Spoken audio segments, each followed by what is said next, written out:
napatay niya yung Egyptio, natakot siya sa hari noon. Kaya siya tumakas.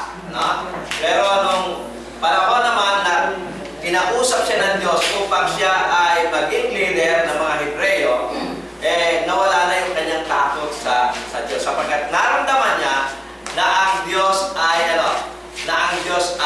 sumasa kanya. Na ang Diyos ay sumasa kanya. Yun ang dapat maging katangian ng isang taong may Diyos. Yun ang dapat maging katangian ng isang Kristiyano. Na dapat ang isang Kristiyano ay hindi matatakot. Ay hindi siya madadaan sa takot kahit sino pa man ang mag-utos sa kanya. Kita natin ito, hari yung nag-uutos. Hari yung kausap niya. Hari yung ayaw magpalaya sa kanila. Pero si Moses, kinausap niya yung hari upang bigyan siya ng pahintulot na ang mga Hebreo ay magkaroon ng kalayaan. So hindi siya natakot sa hari, nakausapin ito. At sinabi niya, ready na kami umalis. Bigyan mo kami ng pagkakataon na umalis. Hindi siya natakot. Kaya nga sabi ko sa inyo, isa sa mga katangian ng pagiging Kristiyano, dapat hindi tayo natatakot. Katunayan, yung salita pong sinasabi, upon this rock, I will build my church. Yung salita po doon, I will build, tapos sabi niya, my church. Ito pong salitang build dito ay mula sa salitang Grego na oikodomeo.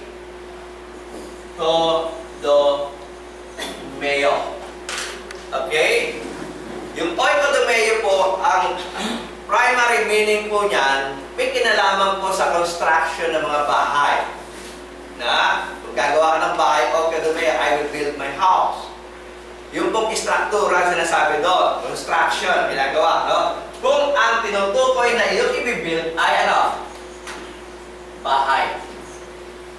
At alam naman natin, ang church ay bahay ng Diyos. Pero, ang pagkakasabi doon sa Biblia na bahay ng Diyos, hindi po bahay, kundi household. Okay? Sangbahayan ng Diyos, ang church. Okay? So, ibig sabihin, kapamilya ng Diyos ang church.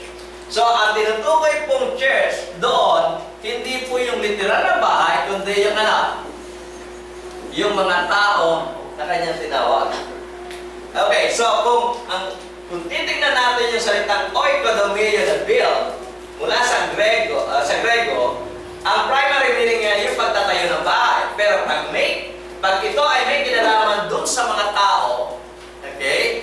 Kapag may kinalaman yung oikodomeo dun sa mga tao, ang kahulugan niya po ay naandun sa secondary meaning na may kinalaman dun sa to confirm, patatagin, to embolden.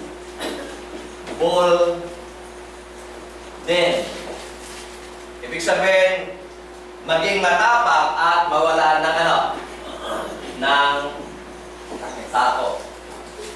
Okay? So, kung ikaw ay tao ng Diyos, katulad ni Moses, kung ikaw ay tao ng Diyos, dapat ikaw ay walang takot. Maging fearless ka. Ang tinutukoy ditong church ay yung mga yung kanyang mga tinawag. Yung salita pong church po ay ibig sabihin tinawag. So, ibig sabihin po ng ating Panginoong Kristo, yung aking tinawag ay aalisan ko ng takot. Okay? Upon this rock, I will build my church. Okay? At dito makikita natin, nung tinawag si Moses, at pinaramdam ng Diyos sa kanya na yung kanyang total support sa kanya, si Moses po hindi na natakot sa hari. Alam niya na may konsekwensya, may masamang konsekwensya yung kanyang pagharap sa hari, na hinihingi niya ng kalayaan ang mga Hebreo. Posible na siya ay patayin ng hari. At merong account po sa Exodus na sinabihan na siya ng hari na huwag ka lang papakita sa akin, kundi papatayin kita. Ipapapatayin kita. So makita natin yung risk nung pakikipag-usap sa hari upang payagan si